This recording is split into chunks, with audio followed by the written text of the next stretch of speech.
to the International Congress of Aesthetic Medicine of Agorà in Milan. We have the honor to be here with Dr. Lim Ting Song, author of Facial Overfield Syndrome.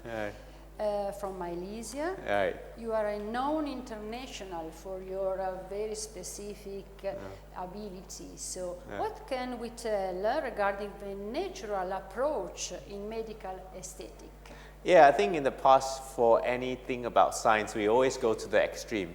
And I think when we tested out what's the extreme and realized it's not going the right way, we sort of fall back and find the things that is what we consider natural. And a lot of times it's just trying to find the optimal way of doing things.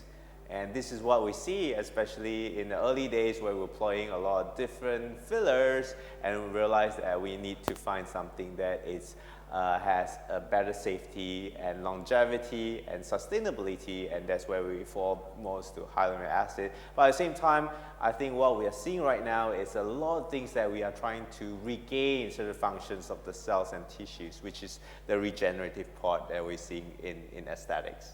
You are a key opinion leader, so how is important to have the possibility to explain in a clear way to each patient that you just decide something very, very peculiar for everybody, because we need to have harmony and beauty. Exactly. A well-being, not only well and your shape and face and whatever. What can we tell to people?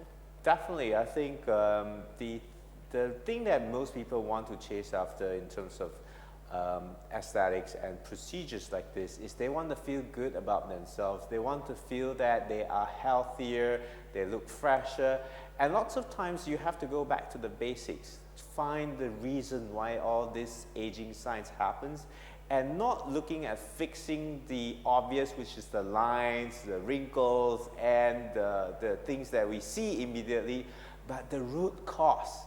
And I think what we are doing in aesthetic right now is actually finding the root cause and fix it from there. And then you don't have much issues in terms of a lot of complications and long-term side effects. And now we are seeing is that when we do the right thing, it's more for prejuvenation, prevention, and a lot of times it sort of falls back to reversing the damages that we see with aging.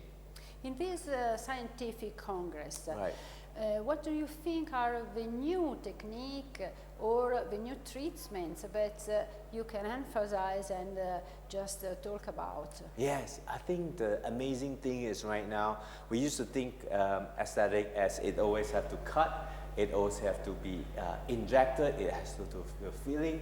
But I think there's a lot of changes right now looking into substances that regenerate. So we have polynucleotides, exosomes, and we are also looking not just the chemical side, but the frequency side, which is the bioresonance that we see in some of the new devices that came out, working not only on the skin, but the fat and muscles and the bones. So we are looking at the fundamental structures that actually contributes to the health of the skin. So we used to think that we have to work on the skin only, but it's so important that we have to look into the fat and muscles to make sure that the skin is even better.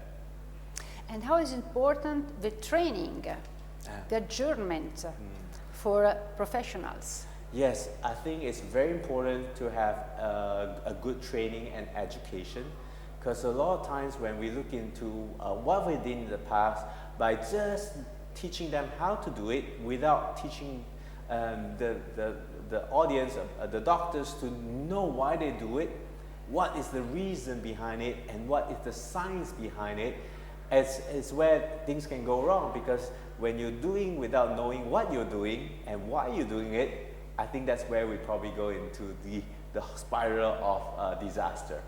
So thank you very much to Dr. Lim Ting Song and to all of you for this important discussion regarding the fundamental networking among experts. And thank you for your time. Thank you to all. much.